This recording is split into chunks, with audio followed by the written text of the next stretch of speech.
December 27 Pakistan മുൻ പ്രധാനമന്ത്രി ബേനസീർ ഭൂട്ടോ കൊല്ലപ്പെട്ട ദിവസം. പാകിസ്ഥാനിലെ 12ാമത്തെയും 16ാമത്തെയും പ്രധാനമന്ത്രി, ഒരു മുസ്ലിം രാജ്യത്ത് പ്രധാനമന്ത്രിയാകുന്ന ആദ്യ വനിത.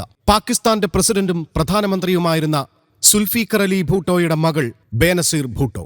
ലോകത്തിലെ ഏറ്റവും ജനപ്രീതിയുള്ള നേതാക്കളിൽ ഒരാളായാണ് ലോകം ബേനസീർ ഭൂട്ടോയെ വിലയിരുത്തുന്നത്. ഇന്ത്യ വിഭജനകാലത്ത് ഹരിയാനയിൽ നിന്ന് പാകിസ്ഥാനിലെ സിന്ധ് പ്രവിശ്യയിലേക്ക് കുടിയേറി പാർത്തവരാണ് ബേനസീറിന്റെ കുടുംബം. അമേരിക്കയിലും ഇംഗ്ലണ്ടിലുമായിരുന്നു ബേനസീറിന്റെ വിദ്യാഭ്യാസം. ഓക്സ്ഫോർഡ് സർവകലാശാലയിൽ നിന്ന് തത്വശാസ്ത്രം, രാഷ്ട്രതന്ത്രശാസ്ത്രം, സാമ്പത്തിക ശാസ്ത്രം എന്നീ വിഷയങ്ങൾ പഠിച്ച ബേനസീർ ഹാർവാർഡ് സർവകലാശാലയിലും വിദ്യാഭ്യാസം നേടിയിട്ടുണ്ട്.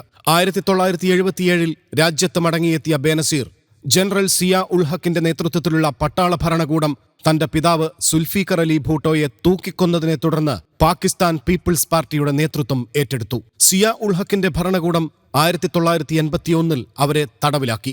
1984 ജയിൽ മോചിതയായ അവർ 1986 വരെ ബ്രിട്ടനിൽ കഴിഞ്ഞുകൂടി. പിന്നീട് നടന്ന തെരഞ്ഞെടുപ്പിൽ ബേനസീർ വൻ വിജയം നേടി 2 തവണ പാകിസ്ഥാന്റെ പ്രധാനമന്ത്രി പദത്തിലെത്തി. 2007 ഡിസംബർ 27 റാവൽപിണ്ടിയിൽ നടന്ന തെരഞ്ഞെടുപ്പ് പ്രചാരണത്തിനിടയിൽ ചാവേറുകളുടെ വെടിയേറ്റായിരുന്നു ബേനസീർ ഭൂട്ടോയുടെ മരണം.